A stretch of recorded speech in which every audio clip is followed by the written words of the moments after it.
C'est quoi pécher contre le Saint-Esprit? Beaucoup d'enfants de Dieu se posent la question de savoir c'est quoi le péché contre le Saint-Esprit. Parce que le Seigneur Jésus a dit, celui qui va pécher contre le Fils, il sera pardonné. Mais celui-là qui va pécher contre le Saint-Esprit, alors cela ne lui sera jamais pardonné.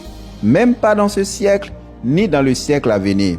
Mais rappelez-vous que Jésus-Christ a dit, l'Esprit de vérité que le monde ne connaît pas. Mais vous le connaissez parce qu'il sera avec vous et il sera en vous. Donc, ne peut pécher contre le Saint-Esprit que celui en qui l'Esprit de Dieu a vécu. Le péché contre le Saint-Esprit, c'est pas pour les païens.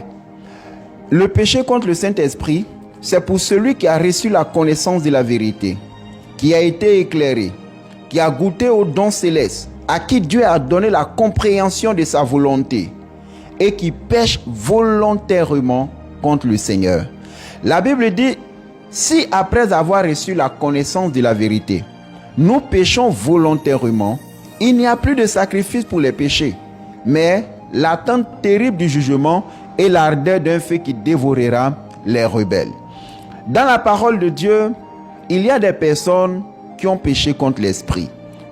Lorsque Saül a désobéi à Dieu, l'Esprit du Seigneur s'est retiré et la Bible dit, je cite, un mauvais esprit venant de l'Éternel l'agitait. Lorsque Dieu dit qu'il ne pardonne pas à une personne qui a péché contre l'Esprit, c'est que le Seigneur te rejette comme il a rejeté Saül.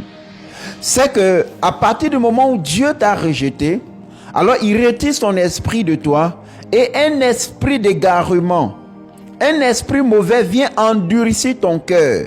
Cet esprit d'égarement vient pour t'empêcher même de te repentir.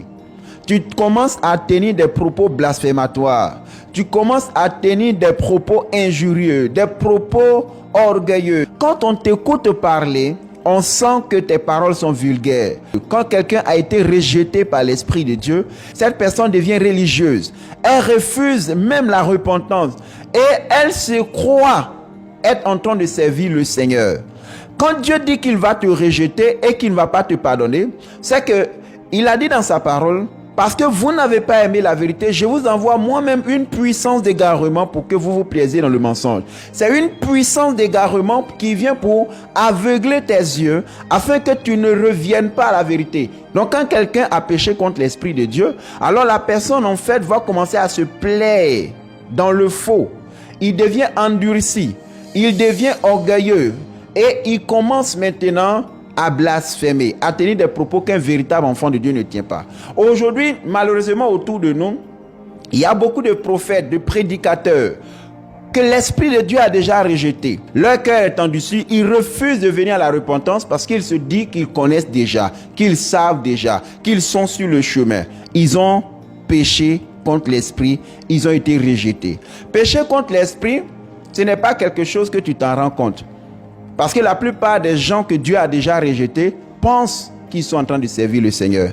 C'est pourquoi je vais dire à un nouveau chrétien qui vient de se convertir, ne laisse pas le diable te dire que tu as péché contre l'Esprit. Parce que beaucoup de chrétiens ont peur et dans leur cœur, ils se disent, cette fois Dieu ne va pas me pardonner, j'ai péché contre l'Esprit. Ce verset ne te concerne pas. Ce verset concerne des personnes que Dieu a déjà éclairées. Dieu a déjà fait grâce d'avoir l'expérience de sa personne. Il y a des gens à qui Dieu s'est révélé, ils connaissent sa volonté, Dieu les a fait comprendre les choses.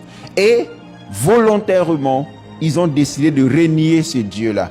Et le Seigneur a dit, là, je ne reviendrai plus, mais moi aussi, je te rejette. Écoutez ce que la Bible dit. Si nous le renions, il nous reniera. Mais si nous sommes infidèles, il demeure fidèle, parce qu'il ne peut pas se renier lui-même. Que le Seigneur vous bénisse et je prie que Dieu te donne la compréhension de ce message.